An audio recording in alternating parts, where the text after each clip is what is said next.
Hi guys, and welcome to this week's Alakazam Live. So I think this might be our last one for the next couple of weeks, and then we're going to be back sort of mid-March.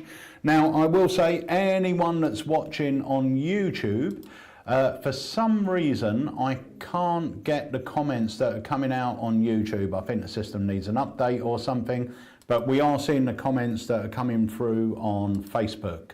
Now, as usual, I am joined by my co-host, the amazing Mr. Wayne Goodman. Hello, Mr. Goodman.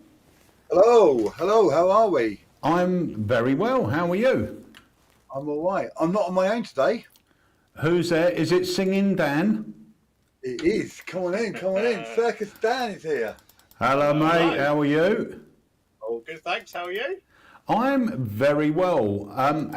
Now you two, we've got a special guest that we're going to bring on in a moment, but I just want to say, you two were obviously doing Blackpool together because you also, as well as, you know, Wayne having the incredible Wayne Goodman store, you've got another business. Yes. So, Wayne, tell us, look, let me just get rid of this as well, because this is a shameless plug. We like a shameless plug. Let me just get rid of this.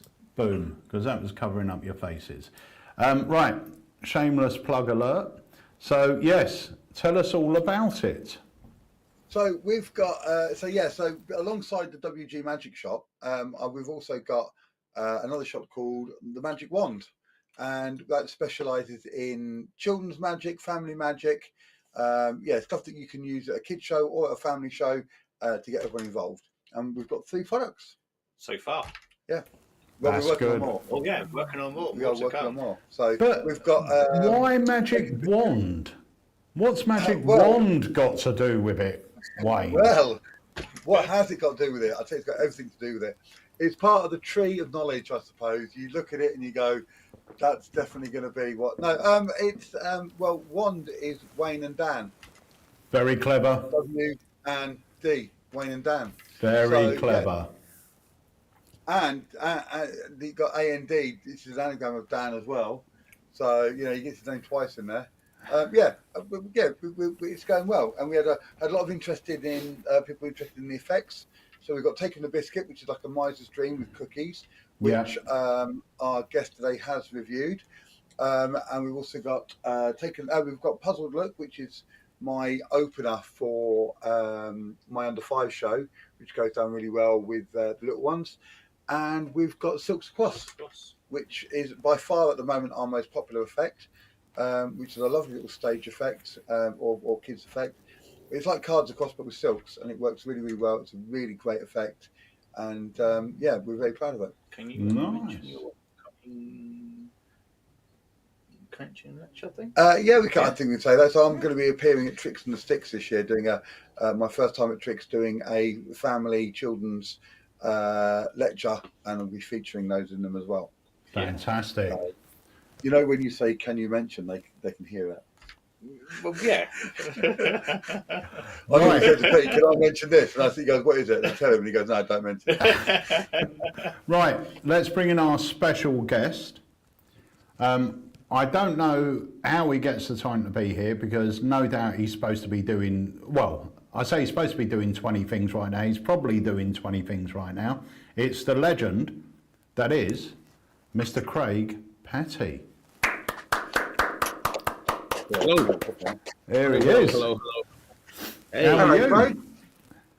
I'm good, mate. I'm good. I'm still not completely recovered from that pool, but I'm not bad. I'm like 90% at the moment. So. You looked like you were sleeping on your feet at Blackpool. At times I saw you, you just looked dead. And I'm not surprised, because myself, Monster Magic, and a couple of other people had atomic decks on our stand, and you were just running around all the stands and demonstrating it, as well as running your own stand. and didn't know how to dem it, so I just thought I'd take it upon myself to go on everyone else's stand and dem it for them. So yeah, I must have done the atomic deck about 400 times. Do you know what? It was great. We done a live a couple of weeks ago with Magic Alon, and I was saying on that how you come down, and you're right. We hadn't learnt it. They had literally just come in, so they were sitting there on the stand. But obviously we're them in the Alakazam stuff, and you came down. You went, oh, you still got some atomic decks. Do you want me to jump behind the stand? So I went, yeah, okay. So you jump behind the stand. I think you'd done one dem, and half of them went. And you say, look, I've got to go now. You're probably on the stand for 5 minutes. I've got to go now. I've got to sort something out with Rylan. I'll be back later on this afternoon or tomorrow. So the next day you come round and you went, oh, you still got some? Yeah, do you want me to jump on the stand? You've done it once more. All of them sold apart from 2. And then you come back and you stood on the stand. You said, I'll dem it again if you want. I said, yeah, okay. And you literally said, guys, I'm going to dem this now. There's only 2 left. First come, first serve. They sold before you demmed it, then you demmed it, and that was it. So 3 dems, and you got rid of God knows how many. Such it's a great trick. You know, I love it. Like I absolutely love it. And you know how long I've been working on this for. And the amount of people that have said that they're performing and they're doing it, which is, you know, just fantastic. It's kind of weird because you might not know this, Pete. This might come to a surprise for you, but I'm considered a little bit like Marmite in this industry. You know, I don't know if you know that. Like, some people love me, some people don't particularly. I'm not everyone's cup of tea. Well, we love you. You love me, and I appreciate that. And the amount of people that have just said it's weird. I've never seen a trick like it in all my time in the industry. I've never seen a trick where you have 2 completely extreme reactions to it, if I'm being completely honest. Most of the people are like, oh my God, this is amazing. And they're just waxing lyrical about it completely. And then there's a small percentage of people that are just like, this is the worst trick in the world. This is the worst trick I've ever seen, because they point to certain things to do with the method. And it's like, normally they haven't bought it. And so they kind of point to things that various people are saying. And yeah, it's kind of weird. So most people love it. A few people don't. There was quite a brutal review that went up yesterday about it, to be perfectly honest, which is still knocked me for 6. It's why I'm not 100% today. But you know, it is what it is. It is what it is. All I can say is I have been doing this genuinely for 3 years in every single close-up gig, every single show. I close every single show with it. I had so many people come up to me at Blackpool and say they bought it because I went and did the gala show at Whole Magic Circle, and I did this to open my show. I opened my show with this, like I do every single show. You did it at Wayne's shindig. You opened the show with it. And so you can't like everything. It's impossible to like everything. One man's trash is. Yeah, do you know what? You know, like this review, for example, it was like, this is just magic for magicians. It will never work in the real world. And you know, if you don't want to like something, that's fine. But to say it won't work in the real world when there's hundreds of videos of me performing it, and like you say, I was demming it at Blackpool, and everybody was buying it based off the dem. Yeah. So But do you know what? I think one of the issues is every trick has to have a caveat. There's something in there. There's a trade-off. There has to be a trade-off. Now, I watched that review. Someone told me about it, and I watched it, and I disagree with it wholeheartedly. I think what he was talking about, the cards, I've been using those cards for years with some of our best-selling products. Well, I don't mind being open talking about it, Pete. You know, he said he one of his big criticisms was that there were thin cards. And Eric Tate actually commented in the comments, and he went, you know, but thin cards have been around for ages. Haven't you heard of double deckers? And the guy Sean said, yeah, but if I buy a set of double deckers, at least I know I'm getting thin cards, which confuses me even more. Lloyd performed it, and off the back of Lloyd performing it, he bought it. Now, we've all had buyer's remorse when we've bought something and we don't like the method. That's fine. If you don't like the use of thin cards, that's fine. But to say it's trash because it's a method that has used, let's be honest, Josh J used thin cards to fool. Trilogy, probably one of the best-selling card tricks. Well, definitely the best-selling card trick we've ever produced. Trilogy by Brian Caswell is thin cards. You know, a lot of our tricks are thin cards, and they are incredible tricks. I know that tons of top magicians use Trilogy, have done for years, will continue to use it. Every trick has got a caveat. Now, there's going to be, otherwise it's magic. Yeah. You've solved a problem, or you've got very near to solving the ideal situation. But the problem is, the ideal situation does not exist. It does not exist. But you have made it possible by using gaffs, which surely as a magician, we should expect. We shouldn't be expecting, okay, this is going to be a regular deck and somehow the card's just always going to be in position. That's, you know, that ain't going to happen. That's never going to happen, yeah. But you get this all the time. When we brought out Look Sharp, literally the day after the trailer went online, people were going, nah, they're actors. You can't hand out the pen to people. You can't give it to people. They're actors. And every single trick, it's the same people. And, you know, you can state your Marmite status, Craig, but it's just, it's true. People, well, no, he needs likes. Right, he needs likes and views. What's an easy way? I'm thinking about doing it. I'm thinking about slating you on everything and getting some views on my channel. You know what I mean? Well, the comedy's not working, so you've got to try something. If I was as handsome as you, Craig, I tell you, it's yeah. The main fact of the matter is that this has been out just over a week. So how many times have they taken out and used it? How many times have they performed it? None. So this is they can't say they're not going to use it. Well, there's three problems here, Wayne, if we're completely honest with each other. And I don't want to diss Sean. I don't know him. After watching the review, I poked around his channel a bit, and he seems like a very skilled guy. I've never met him. I don't think he's got anything against me personally. But I saw a video of his from 4 months ago where he was saying, hey, I've just got my first paid professional gig. From 4 months ago, he was like, oh, I finally got a paid professional gig. So a lot of what he does on his channel is theoretical. Yeah. Because he's not out performing. Like, I perform to people all the time. In the 3 years that this was in development, I must have done it 1 million times. Now, I'm not dissing him. That's not a bad thing. Some of the best magicians in the world are hobbyists. But when you perform regularly to different people every single night, like you do, Wayne, like I do, you begin to realize what's possible and what's not possible. And, you know, a point that he made is that the cards were very thin, and because they were very thin, this wouldn't fool anybody, and, you know, so on and so forth.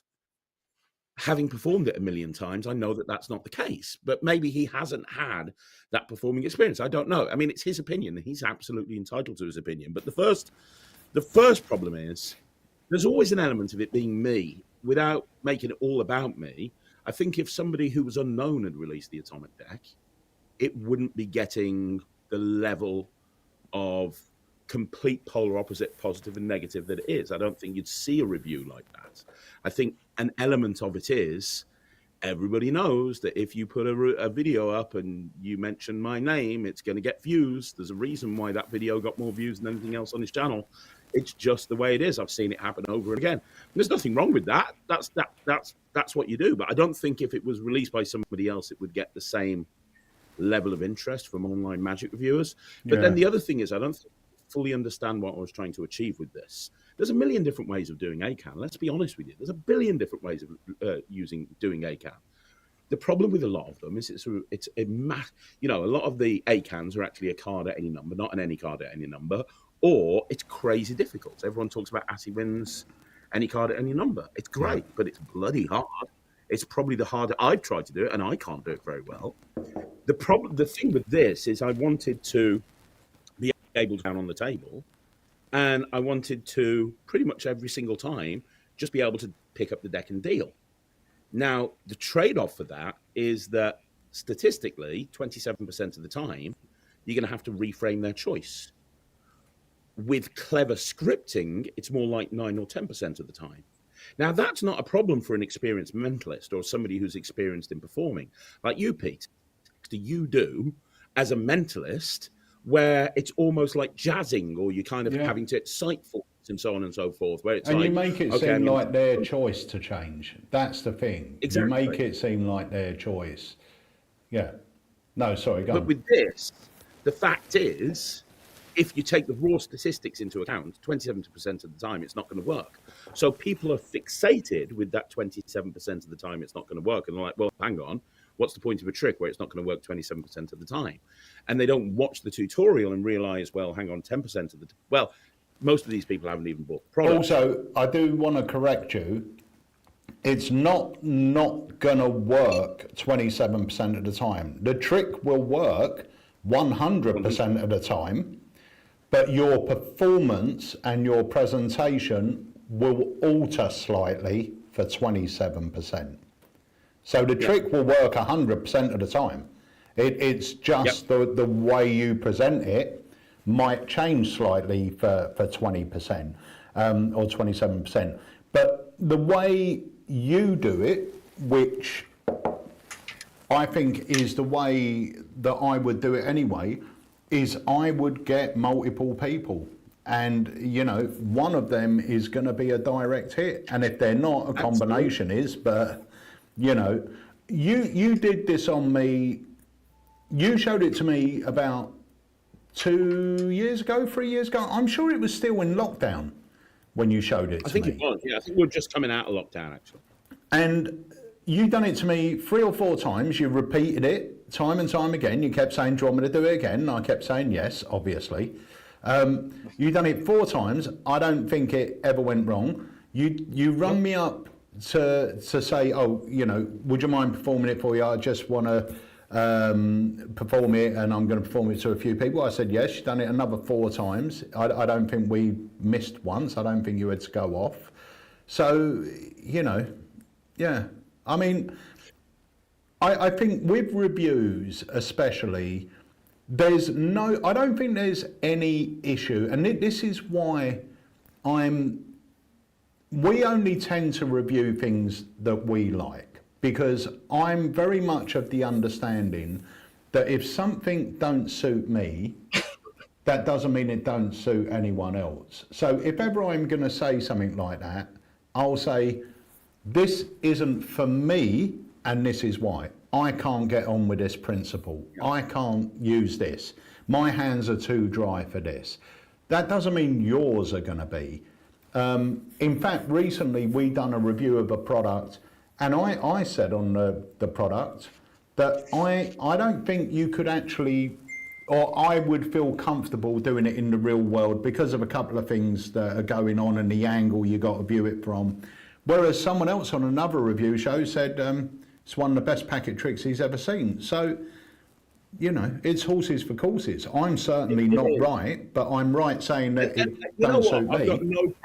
I've got no problem with the review at all. I have a problem with him exposing it on his channel as part of the review. Exposing. Oh, I didn't watch it, or I turned it off after I got the gist of what it was.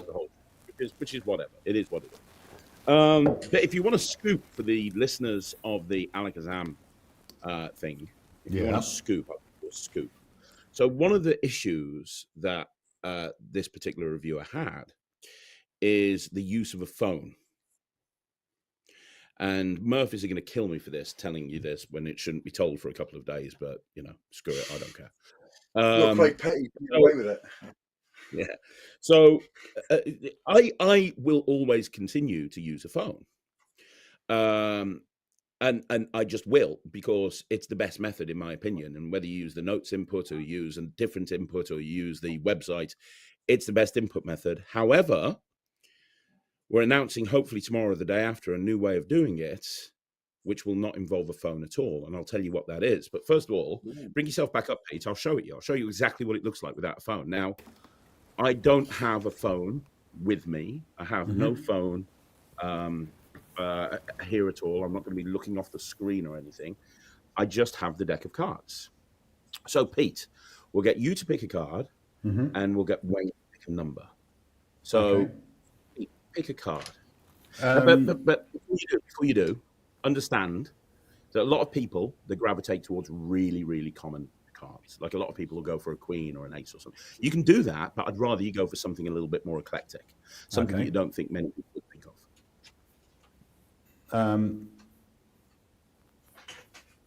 5 of hearts. Let's go 5 of hearts. 5 of hearts, you sure? Yeah. Okay, so Wayne, over to you now. There's Any number? positions. There's 52 positions in the deck. Now, a lot of people gravitate towards common numbers like lucky number 7 or 10 or whatever. You can use any number you want to, but I'd rather you go for an eclectic number, a number that's unique to you that you don't think many people would name. Okay, what about 21? 21. You sure?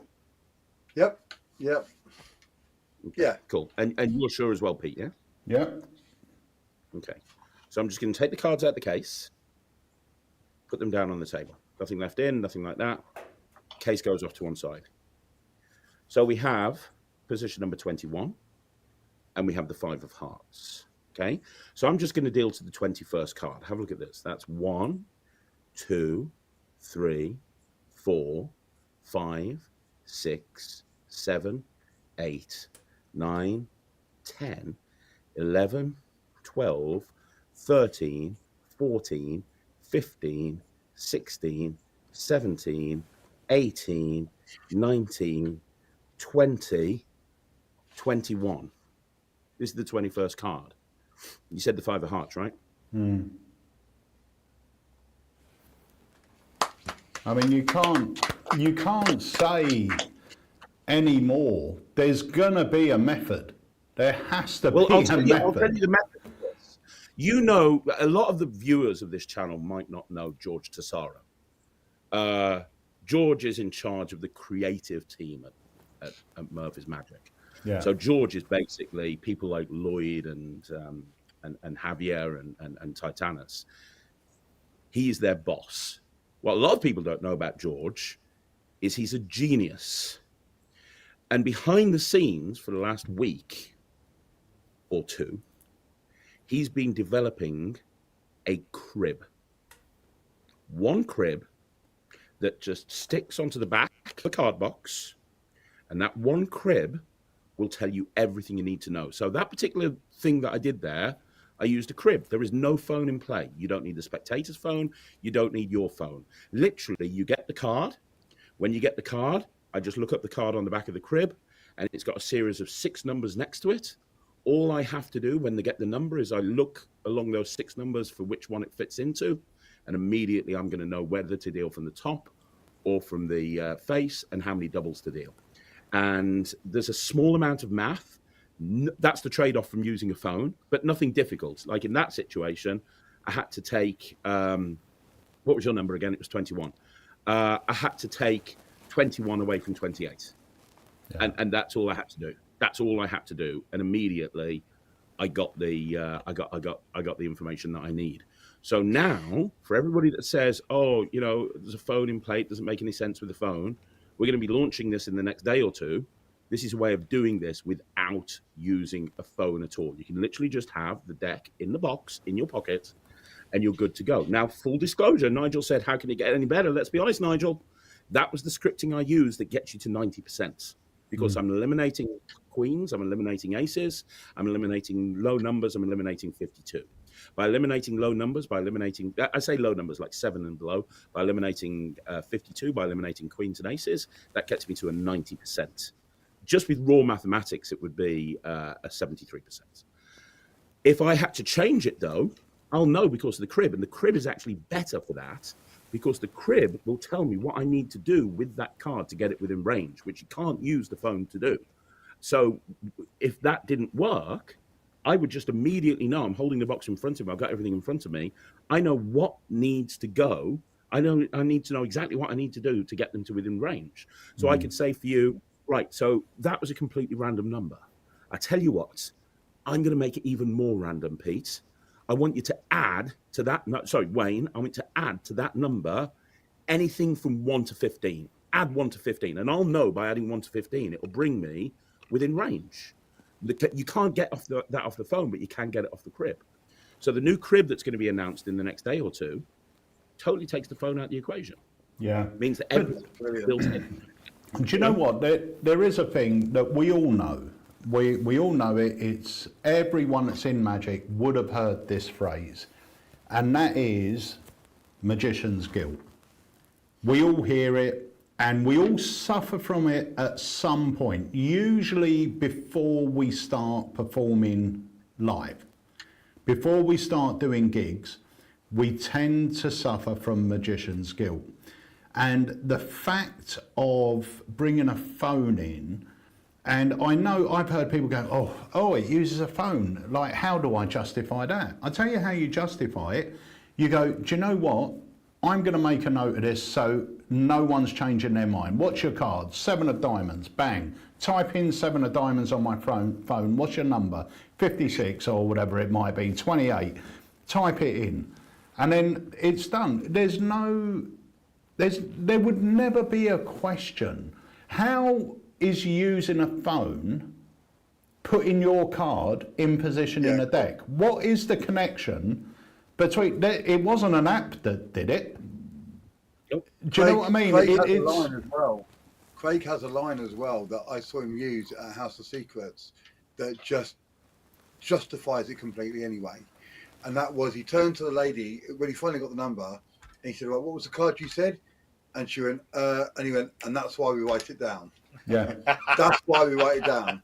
Yeah. I've got it here. That's the card you said. That's why, because every time I do this, they always forget the card. You might remember the number, you'll always forget the card. And and I sat there and went, if that's an ad lib, that's a perfect ad lib. If that's scripted, then that is perfectly placed. Because it just justifies everything. But no one would ever question it. No one. I mean, look at the props we use. That's the problem. The amount of people that have said, "Oh, why would I want to use a phone with a card trick?" It's just, it's something that you have with you anyway. Everyone carries a phone around with you, and if you forget, you know, I love the Jerks. I love him to bits. He's my favorite thing to read. I love the Jerks. I really do. And he commented on the Atomic Deck a little while ago, and he said the phone doesn't make any sense because you're asking them for the card or the number, you're writing it down, and then you're immediately going into the deal. And I said to somebody when they brought this up, I was like, okay, fair enough. If that's something that you can't get your head around, fair enough. But who says you need to do the trick now? You could hand the Atomic Deck to somebody and say, put this in your pocket. And then you could go to somebody else and say, name a card, name a number. We're not going to use this until later on in my act. So we'll write it down on my notes page. What's the card? What's the number? Brilliant. I'll put that there. We'll get back to that later. Now you do something else. I don't know. There's kids in the audience, so you do Silks Across because that's a killer routine. Whatever. You do something, and then later on, you then say, oh, do you remember the deck of cards I gave you? Can you remember the card and the number that you named 15 minutes ago? Because I've got it in my phone. Yeah. No? Right. This is what it is. Can I have the deck back, please? Now we deal. Sometimes I really feel like I have to do the thinking for a lot of magicians for them. And I love the Magic community. With a passion, I love the Magic community. But the amount of times I've answered the question, why do you justify a phone? And it really makes me sad for this industry that there's so many people that can't look at something and go, well, that's easily justifiable. How do you justify something that every single person on the planet has in their pocket that they use all of the time? There's no justification needed. But even if there is, now you've got the crib, so you don't even have to. But the thing about the Atomic Deck that a lot of people don't realize is that we're working on this every day. Yeah. Like, this is the team behind the scenes. You've got Rich Relish. You know Rich. He's released stuff with Alakazam. He's the guy that puts the stats together for the Atomic Deck. He's working on, like, millions of things at the moment to do with it. Joshua Riley, he's currently working on integrating voice recognition and Apple Watch supports. So you can have somebody just name a card and it goes straight to your watch. You've got Lloyd and George and Jake Keane and me in this WhatsApp group constantly improving things and getting things even better. And people say stuff that they want, and we're just making it happen. People said they wanted a version without a phone. You're welcome. Here it is. There you go. Use a crib. Yeah, it's the thing is, it is a great trick, and I do understand that, you know, a lot of people that buy magic are hobbyists. They do it, they enjoy it, they show their family and friends. And these are the people that do, like I said, we've all done it, we've all had it. You have that magician's guilt, especially if you're performing to family and friends, because family and friends are the type of people to go, let me look at that. You know, if you're out performing for real people, you know, at gigs, that very rarely happens, and you soon learn how to handle those sort of situations. But writing something down to remember it or keep notes is not an odd thing to do. You know, it's not an odd thing to do. Just by saying, look, I'm going to make a note of this because every time I do this, people always forget either the card or the number. This way, we've got it written down, we're all good. And you know I can't change it. And, you know, it doesn't, it's the same as using a peak wallet. I get the question, how do I justify putting it in the wallet? You don't, you just do it. Yeah. Just put it in there, don't mention the wallet goes away, you're done. And that's I remember it. the same argument, Pete. I remember the same argument once. I heard in a discussion in a convention, and they said, "Oh, if you can do the bill switch, why do you have to fold the note up? Why do you fold the note in half and half? Why can't you just take it and wipe it and change it?" And it's sort of like, well, you have to fold it up because that's the method, right? But I've done bill switch a million times. I never once go, I need to fold this to turn it into something else. I just fold it. You just do it. There's no need to justify it. No. You know, well, why is the card in your wallet now? Well, that's the effect. I don't need to justify what it's just there. Do you know what? You don't have I think it might also be an era thing. And I don't want to sound like, you know, we're old school and everything else, but the podcast that Jamie does, the Alakazam Desert Island Tricks, we had Nyman on it. And Nyman's very much the same as me, where he goes, I just love having props about the house. Like something, it looks weird, and someone will go, what's that? Well, I don't really know, but it does seem really weird. Let me show you this. And you don't have to, I could bring out a big sparkly box. I don't have to speak about it for 20 minutes. I'll go, do you know what? I was walking through an antique shop the other day. I found this, really interesting. Have a look at this. And that's all you're doing. I go, really? Oh, let me have a look. We're magicians. You know, we do things. And the fact is, if I asked a room full of 20 people now, okay, we're going to have a card and a number picked. I need to make a note of it. Has anyone got a pad and pen? I can guarantee they will go, no, but I've got my phone. I'll write it on here. And likewise, I need a calculator. You're not going to see someone reaching in and bringing out a calculator. It's going to be a phone. Yeah. You know, yeah. It's such because this is so ingrained in our lives now. That we don't. You know what I mean? It is permanently part of what we're doing. So having a phone, I'd be more. You know, if someone said to me, "I don't have a phone," that'd be more concerning for me because everybody has a phone. But I will say, like, for anyone watching that does feel like that does feel, oh, you know, how do I justify this? One bit of advice, just go and do it. Just do it. And you'll be surprised how no one cares. No one will bat an eyelid. Because this is what I'm going to do. These are the things I'm going to use to do it. Oh, okay, let me watch. Guys, I need to... Sorry, Pete. I've got someone in my back garden removing all my rubbish. Yeah. I'm going to leave you with Dan. He might sing a song. Jamie's just sent through a request for My Way. Oh, nice.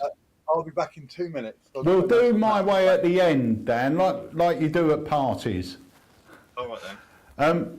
But you're getting a lot of love for the atomic deck, Craig, because it is, you know, I said it at the time, it's the closest thing to the burglass effect that there is, I think, that doesn't require. I tell you what else I saw. I don't want to go into that review because it's his opinion. But yeah, and he's entitled to it. That's what he is. But there was a comment about the markings are quite obvious. Now the thing is, it's not a marked deck. It's not used as a marked deck.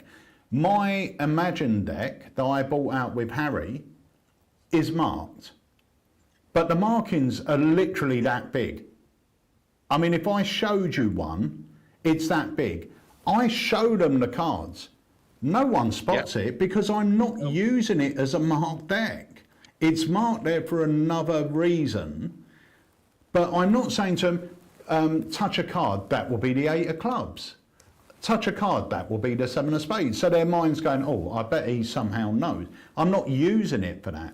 And it's the same with the atomic deck. The markings are there for you. At no point, even if they spotted a mark, at no point could that help you do what you're trying to achieve. Yeah, I agree. It couldn't. It's not part of the premise. It wouldn't matter if the cards were marked, scratched. It doesn't matter. You've said, give me a number, give me a card, your card will be at that number. Markings ain't going to change that. No. You know? The markings are there for you to reset, which is a great touch actually. And also, because you can do it without knowing the card or the number, which is very clever, and I don't think we really spoke about. No, yeah, you can. Yeah, if you use the stage presentation or the presentation where a few people have got a phone or even one person's got a phone, you can literally have them go onto the Unistats website. They can look at, look for a card and a number. And just by giving you the percentage, you can do a think stop routine. So you can literally have them think stop as you deal the cards onto the table. And when you get to the chosen number, you'll go, hang on, you're thinking stop there, aren't you? And they'll go, yeah. And you go, concentrate on your card. It's the whatever it is. Is that right? Yeah. And then you turn it over and it's their card. So they can literally think of a card, think of a number, and the card will be at that number, and you can tell them the card and the number, which is really strong. Yeah. I mean, that's what I close my stage show with, or open my stage show, depending on the show I'm doing. Yeah. And that's kind of the one thing I fence with, which is saying it's magic for magicians and that this sort of trick is what's ruining the industry. And that's something I hear an awful lot from purists. That's what I hear an awful lot from people who are like, oh, I don't like gimmicks. I don't like gimmicks. I just want to use pure sleight of hand. That's the way to go. My attitude is I owe it to my audience to do the best possible trick that I can do. Yeah. And if that means that I have to use a gimmick or I have to use a gaff in order to do that, that's fine. That's why, and I love gimmick decks. That's why we released the Mirage deck project, the Svengali deck project. That's why we released the Cheeky deck. That's why we released all these projects, because I love thinking about the ways that you can use gaffs and use them in a different way. Yeah. And this is an example. This was me thinking about thin cards and what you can do with thin cards. So, you know. Yeah, it does what it says on the tin. It is a card at any number. Okay, there are little caveats in there, but the effect will work 100% of the time. Your presentation may swerve a little bit, but the end result will be there. And of course, it is using a trick deck. If it wasn't using a trick deck, it would take a lot of memory. It would take a lot of mathematics. It would take a lot of sleights. And I can guarantee getting away with using a thin deck is a lot easier than getting away with trying to pass or displace 12 cards, 8 cards, or whatever, and do it naturally. You know? So yeah.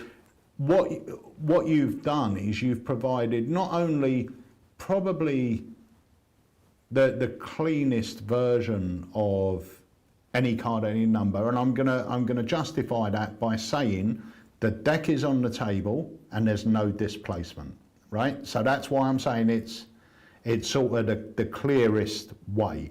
Usually there will be a displacement of some sort because you've got a shift. With this, you don't, because the deck and the way the deck's designed, you're shifting as you're counting, which is very, very clever.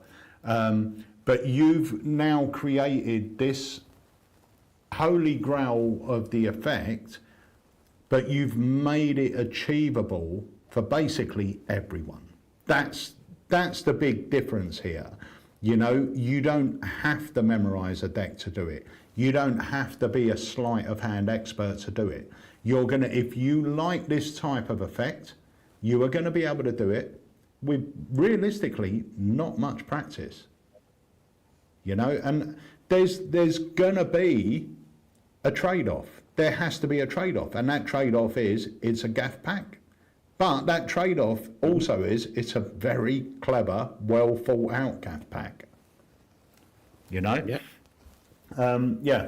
So I will say that is the Atomic deck, and we do have a few in stock, and it is great. And I will say, I heard from Murphy's today. It got released last Tuesday. Yeah. And we've got 5 of the stock left. Yeah. I mean, they've been flying off our shelves. And guys, if you haven't got it, Craig has put up so many live performances on YouTube of this effect. Go and have a look and see how it plays out. And the thing is, you know, you've put up performances. I think even on the trailer, which I've got here, you've got it where you've got 3 girls, one of their numbers doesn't work or something, so you sort of divert it over. And actually, should we take a look at that? Shall we take a look at the trailer? Sure. All right, let's put this on. I don't know which one is the trailer, so we're going to play trailer roulette. But let's have a look. Right, here we go. I'm going to make a bold claim right now. What you're about to see is the closest that I will ever see to the Holy Grail, the any card at any number, in my lifetime.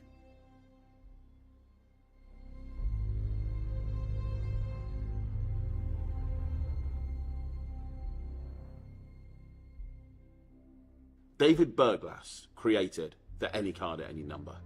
Mark Paul wrote the rulebook. The Atomic deck is the solution.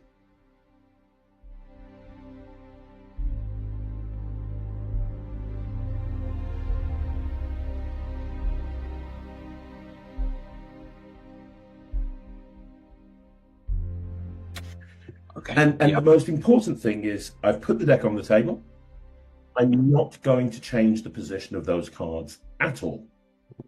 So the first part of this is the position in the deck. So there's obviously 52 positions. What position would you like to have? Well, let's not go too high, but let's not go too low. I would say let's try for 14. And 14, perfect. And in terms of the suit of the card, there's clubs, hearts, spades, diamonds. Which suit would you like? I'll randomly go with hearts. Okay. And there's 13 hearts. Which heart would you like? Let's go with the 4 of hearts. The 4 of hearts. Yeah. We have the 4 of hearts at position 14. Yep. And that's entirely random. I didn't even know I was going to say that. So this is really intriguing me now. Okay. And I haven't checked. The cards have been out of the box from the beginning. Yeah. I'm not going to change the order. I'm just going to deal to the 14th card, and I will turn the cards over so you can see them as they go past. So that's 1, 2, 3, 4, 5, 6, 7, 8. This is very exciting. 9. It is for me. 11, 12, 13. This is the 14th card. Yep. And you said the 4 of hearts. Yep. Fantastic. You've cracked it, Craig. I think that's it, isn't it? I mean, if you can do that for every card and every number, that's it. That's the ultimate. That's phenomenal. That is probably the cleanest version of any card at any number that I've seen in years. I mean, it's extremely direct. And I tell you something, what frustrates me with any card at any number is these people that are actually marketing nothing like any card at any number. It's a card at a number, or it's you know, that we were talking about the burglar's effect. That is the burglar's effect. That I know you're touching the cards, but that is totally forgivable. I mean, it is the deck's on view. You name any card, you name any number, you count down. There's the card at the number. I mean, how clean is that? That is so clean. It was any card, any number, and it was there. Yeah, I don't know. I mean, you've cracked it. This is every magician's dream. This is what they're dreaming of. They all want to be able to do exactly what you've just done on me. You know, it's amazing. It's the closest version to the Holy Grail that I've seen anyone do. It's super clean. I think you're the person who's got the closest to it.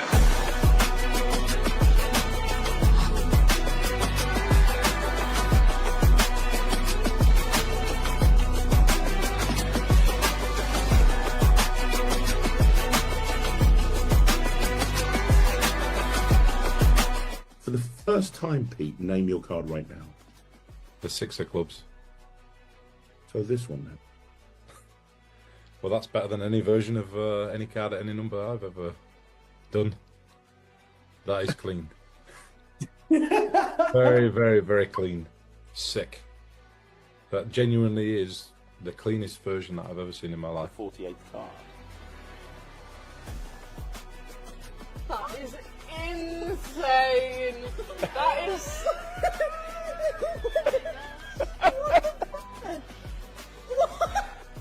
This is what happens. The deck of cards is placed isolated and unboxed onto the table. They think of any card and they think of any position. There's 52 cards in the deck. Yeah. And there's 52 positions in the deck of cards. I want you to think of a card, but don't say anything. And I want you to think of a position in the deck from 1 to 52. They even check to make sure they're not commonly selected cards or commonly selected numbers. Put in the card that you're thinking of, put in the position you're thinking of, and then press the green button, but don't say anything. Without ever telling you their card or their number, under test conditions, you pick up the deck and slowly deal the cards onto the table, while every single person watches as closely as they want. So this deck's been here from the very beginning. Yes. We haven't changed it. And we already established there's millions of different combinations with the deck of cards. I'm going to deal onto the table 1, 2, 3. 1, 2, 3, 4, 5, 6, 7. with no sleight of hand and no manipulation. Slowly but surely, you turn the card at the number over and show it's their freely thought of card. 47, this one right here, yeah? You could have named any card, you still haven't said it out loud. Do you even know what her card is? This is the 47th card. This would be impossible, right? What was the name of the card? 6 of clubs.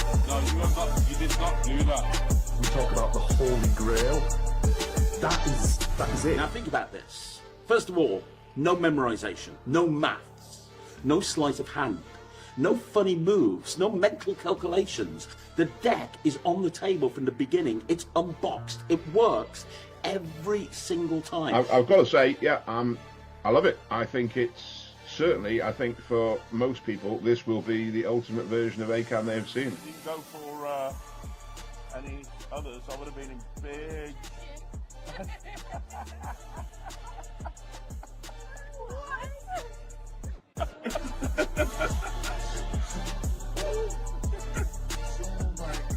No, but you didn't show me the depth. Look at the deck.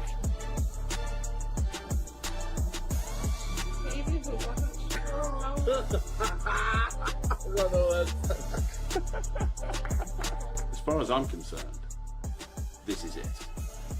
That really has got to be one of the best A-cans I've ever seen. It's got to be. This is the Atomic Deck.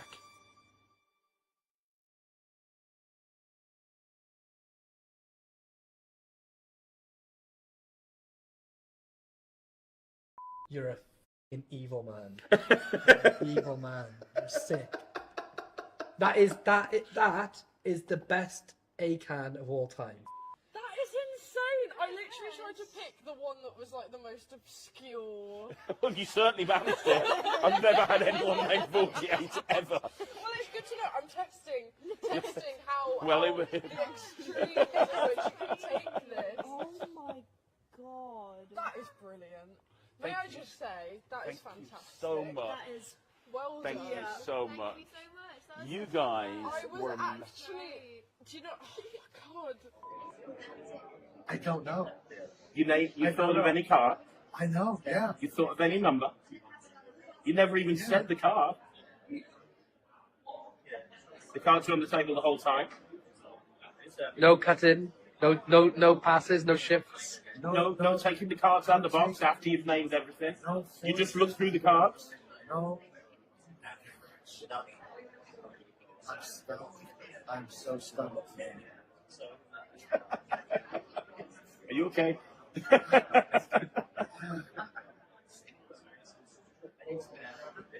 Speechless. Speechless.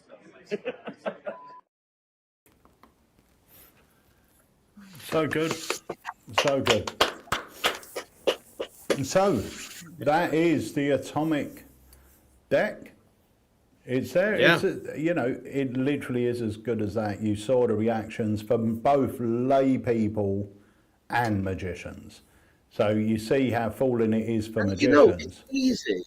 It's easy for people to turn around and say, you know, I was reading the YouTube comments on this live, and there's a guy in there that's going, "Oh, it's a gimmick deck, and it doesn't look like a bicycle deck, and it's thin cards, and it's you have to get them to change their mind." It's easy for when the information is out there of how this trick works, and it is out there because I've been so open as to how this trick works. It's easy for magicians to go, well, I don't like this because of this method. I don't like this because of this. But when I was performing it at the Session Magic Convention, before the trailer dropped and anyone knew how it worked, I was completely fooling every single person at the session. I was going up to people and nobody had a clue how it worked. Some of the biggest names in Magic. I showed you, Pete. You had no idea how it worked. I showed Wayne. He had no idea how it worked. I showed Mark Paul. He had no idea how it worked. I showed Pete Turner. He had no idea how it worked. I showed a ton of the best names in Magic.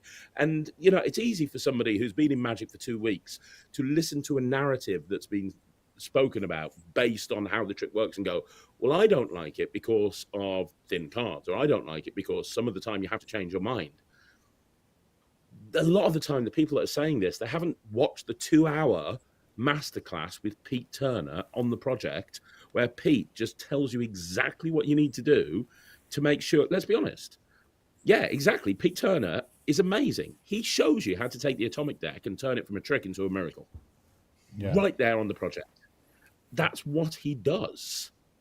Yeah. It's nobody unfortunately, but people don't see that. They don't see that. They don't see anything like that. They see something like Sean's review and they go, oh, he crunched the card up and threw it on the floor because he's saying that the cards aren't very, very good. So I'm not going to buy it because of that. Which is fine. I mean, you know, people have got their own frustrations. Unfortunately, magic is one of these things that, once again, I think we all go through it, where we see a trick and we're expecting, you know, I think part of this still sort of thinks there's such a thing as real magic. I think part of our inner child still thinks there is. And then you sort of buy something, you go, oh, is that the method? And as soon as you know the method, it changes your view, or in a lot of cases, it changes your view in a trick, and you forget about how that trick made you feel. And I remember this has happened to me so many times where I've been consulting on TV and stuff like that, where the producers, you have to show the producer the trick and the method. They have to know because they need to know where to shoot it from and everything else. So many times I've done the trick and they've gone, oh my God, that's the best thing I've ever seen. That's a miracle. How's it done? And I go, right, well, this happens. Well, it's a bit obvious, isn't it? And it's like, well, no, hang on a minute. 2 minutes ago, it was the best thing you've ever seen. But it is. Once you know the secret, it's now very easy to sort of make judgments on the method rather than the effect. And as magicians, we should judge the effect. Sometimes there are really bad methods. You know, sometimes you get a trick and there are really bad methods. But most of the time, you know, you should judge a trick by the effect as well as the method. And if you watch, when you showed me Atomic Deck for the first time, and like I said, you showed me it 4 or 5 times in a row, I did not have a clue. I did not have a clue. Even now, I know the core method, I still haven't got a clue. Yeah, I'm the same.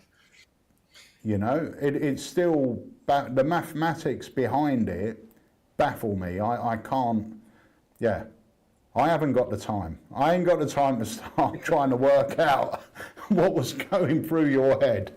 But yeah, I mean, it is what it is. If you like the routine, the method's going to be easy for you to do. And as you can see on the numerous live performances to both magicians and lay people, and let me tell you, magicians are a lot politer than lay people.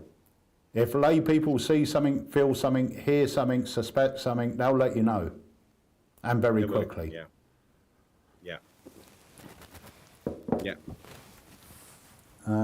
I've got a video. I'll end it with this. I've got a video going up on Friday, and I didn't know I was being videoed. So Ryland has been performing at the houses. Poor Ryland, he's fucked, mate. He's done 21 shows after Blackpool. So he was demming constantly on the Blackpool stand. Then on the Saturday night, he did 2 shows with Killian and Harry Merlin Piper. And then on the Monday, he did the official after show at the House of Secrets. And then he did the whole of Showzam every single day. I think it was like 3 or 4 shows. And we're not talking like 10-minute spots. We're talking like 2 45-minute halves. Yeah. And he did it every single day until the Saturday, came back on the Sunday, filmed 2 review shows with me, and now he's back at school. So the poor little kid's knackered. But on the Friday night, Thomas Maloney came down to the House of Secrets with his daughter because she's a Ryland Petty superfan. So she came to watch his show and got some cute footage of her performing as well, but by the by. But I was doing close-up before Ryland did his show.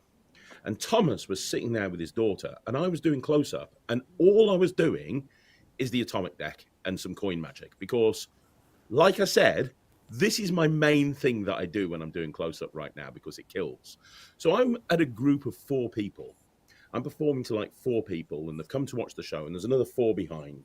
And I'm just sitting on the edge of the stage, and I'm doing the Atomic Deck, and Thomas is on the other side of the room, and he just starts filming, and I don't even realise. And he sends me the footage afterwards, and he said, you should have a look at that. And I actually do what I do with the Atomic Deck quite a lot. I did it twice in the kid's hand. So there's this like 7, 8-year-old. I put the deck unboxed in their hand. I get the parents to name a card and a number. I note it down. I deal them into the kid's hand, and the card appears at the number. Great reaction. And she's freaking out. And I say, look, I tell you what, I'll do it to you again.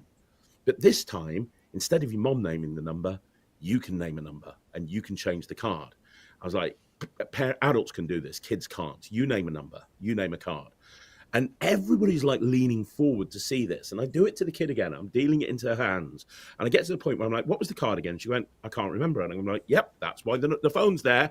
And I get the parent to tell me the card from the phone. That's why we write it down.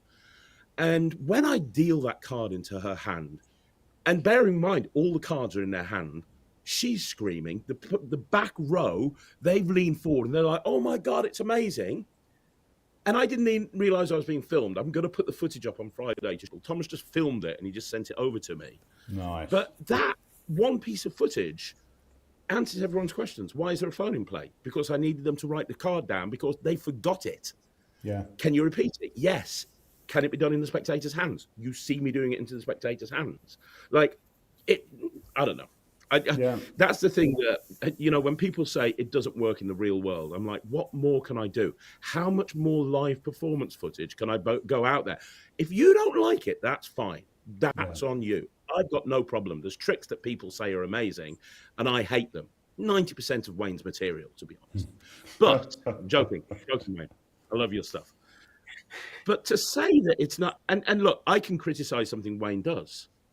I can never tell him that it won't work in the real world because Wayne's a worker. I know that anything he's put his name to is going to have been worked in. You can say it's not for you, but you can't say it's not practical in a real world environment. Yeah. Same with the stuff I put out. You can say the quantum deck. Let's not get down that can of worms. You can say the atomic deck is no good. That's fine. You can say it's not going to suit you. That's fine. But don't turn round to me and say it doesn't work in the real world when you raved on the internet about getting your first paid gig 4 months ago, and I've been doing this for 30 years. Okay, my ego's taken over now, but I'm sorry. I've been doing this a long time. It is a weird thing, and I learned very early on that, I had a look at tricks. I had a brief look at tricks, and I went, this is just rubbish. And then I'm speaking to someone else saying, really? I close my shows with it. And then I'm going, well, hang on a minute. Yeah. Yeah, it's like either it don't suit me, or it's something I haven't really explored. I've looked at it and just went, yeah, no, not for me, but without actually giving it the time. I'll tell you something. My best frenemy in the world, and yes, I say the word frenemy, my best frenemy in the world is David Penn. We have a love-hate relationship like nobody. Like, we can insult each other, but don't insult him, else I'll be mad. But me and Dave have done a lot together. I know where he's buried his bodies. He knows where I've buried my bodies. And I remember doing a Wizard product review with him years and years and years ago. And there was this stupid animated bird. And we spent 10 minutes taking the piss out of this thing. It was the worst trick I'd ever seen. We both gave it 0%. We said it was the worst trick ever. Who would buy this? It's a complete joke. It was like this stupid little production out of a handkerchief. We laughed about it. We trashed the product completely on the Wizard product review. 2 years later, somebody went on Britain's Got Talent and got through to the live semi-finals with the same bloody trick. Yeah. Yeah. And one man's trash, another man's treasure, which is why I'm very 100%. careful these days. When I review stuff on my own channel, I have to say, if I don't like something, I'm going to say, look, I don't like it, but this is only my opinion, because I know that there's going to be somebody out there that's going to love the trick. Yeah. Yeah, and I'm the same. I mean, there's tricks that I love that people say they hate, and vice versa. And that's why, our review show, we try and only review stuff we've liked, because, if I don't like it, it's because I don't like it. It doesn't mean you're not going to like it. I'm not that arrogant to think that I know what everyone's thinking.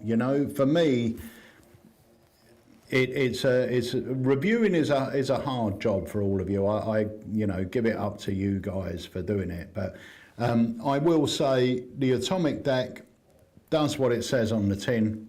It does it very well, and it's an achievable method.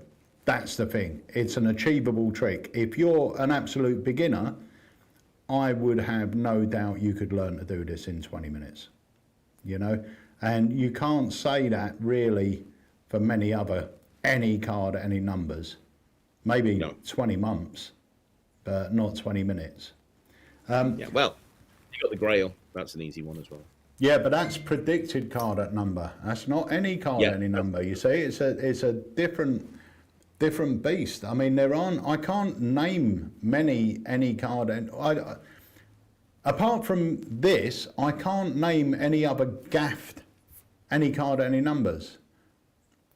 I can name ones where the illusion is that it's an any card. So, for example, Predicted Impossible by Brent Braun. Yeah. It's not an any card at any number because they're ultimately going to get, without giving the method away, Yeah. it's going to be, they only have a choice. Yeah. But they feel like they're picking any card. They feel it's not like it's not a predicted card. They feel like they're picking any card, but it is the same card every time. Yeah, I've got a version like that on the Grail, but it's not. Yeah. It's not a true any card. That's the thing. And Atomic Deck is all right. We have got that small caveat where your presentation may veer slightly, but apart from that, it is any card at any number. That is the plot. That's what it's doing. That's what it's going to deliver. So yeah, no, it's great. Well, guys, that has taken us to 3:10. We've actually overrun now. So Dan, unfortunately, there's no time for a song this time. Can I just say I'm so sorry. I feel like I've taken over the Alakazam Live and used it as my own personal therapy session. Well, so, Dan had a whole set list. Yeah, Dan was going to sing. He was doing show tunes. Like a bagel. Yeah. So, and I didn't even speak about this. Can I? This is the new release. I didn't even speak about it. Can I just say? Yes. I've just put together a spoiler. This week I've got my top 10 tricks of the Blackpool Magic Convention 2025. And last year, Bricked won at number 1. This year, Pierced wins. It's the best thing for a Blackpool this year. It is. It's so good. It really is so good. Absolutely freaking incredible. It is unbelievably good. Me and Ryland are currently fighting about who's going to have it. It's good. It's brilliant. We had so much fun demming it. It was one of my favourite dems, just watching everyone's face. Even the opening gambit where you push it into your arm, their jaws were on the floor. They truly believe it's going in your arm. It's great. So, right, that brings us to the end of this Tuesday's live. So, Wayne, there won't be one next week or the week after, but probably the week after. We should just do a quick announcement that this Saturday in Folkestone, at the Folkestone Harbour Arms, Alakazam is opening a brand new pop-up. And it's going to be in the Harbour Arms. It's in, we've got our own little pop-up shop there where you can come in, regardless of what the weather's like this weekend. You should come down, check it out. I'm going to be there. I've got a couple of guys working with me, and we're going to be demoing the amazing Magic range. So if you know someone who wants to get into Magic, or if you want to learn, come down and have a look and see what we're getting up to, you should definitely swing by and see us. Yeah, Harry's going to be there. Yeah, Harry's going to be there filming some socials as well. So, I mean, this is a beginner's shop, so don't come down there expecting to pick up Pierced. It isn't there. No. But it's if you know someone that wants to get into Magic, pop down there and have a look. We're really excited about this little place. And opening day, the legend Wayne Goodman's going to be there. Our 3 main demos are going to be there. They're going to be manning the little shop throughout the week. Harry will be there filming some social videos. And in the summer, I'll be there on a couple of Saturdays demonstrating as well. So it's going to be, it's going to be fun. I'm looking forward to it. So Saturday and Sunday this week. It's only weekends at the moment. It's Saturday, Sunday. Come down, say hello. We'd love to see you. Yeah, brilliant. And I just want to say before we go as well, we got full details coming up as I say goodbye. We've got John Carey coming back to the Academy in March. I'm going to play the video now, but it just leaves me to say thank you so much to the legend that is Craig Petty. Thanks for giving us some of your time, Craig. Thank you so much, Pete. And of course to wonderful Circus Dan for joining us. Daniel, and the legend and my co-host, Mr. Wayne Goodman. Right. And to Peter. Oh, thank you very much. And most importantly, guys, thank you so much for joining us every Tuesday. So remember, we're not here next Tuesday or the Tuesday after, but we'll be back the Tuesday after that, whatever that date is. I think it's saying like the 18th or something of March. We will be back, and not long after that, we'll have our next live launch. But we do have an academy coming up, and here's Mr. C to tell you all about it. See you later and have a great week.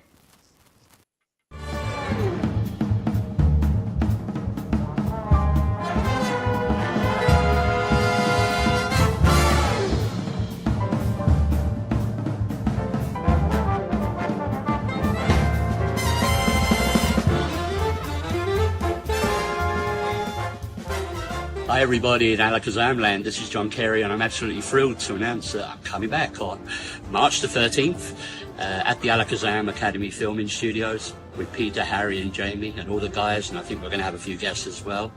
The evening will be divided up into 15 items with a little break in between. I've got my list here so I don't forget. It's going to start out with the Carey opener, a self-working effect where you get 5 separate moments of magic. You get a divination, you get a translocation, you get a prediction, a color change, and a very, very interesting surprise I know you're going to love. Then we have my version of the Wild Card Club Wild Thing with a completely new methodology. Then we have a version of the lie detector, which is extremely deceptive and commercial. If you like coin magic, we've got you covered too with a keto translocation, a very, very short and sweet coins across using the classic Aikido box. The biddle trick has become a classic in many card magicians' repertoires. I've got a new version I want to share called the Biddlesque, a 3-phase routine. There's so much more. There's a retention of vision card control, which is a real fooder, a version of the classic pocket interchange where signed cards change places with picture cards. There's a trick with no name. I'm not going to tell you what it is.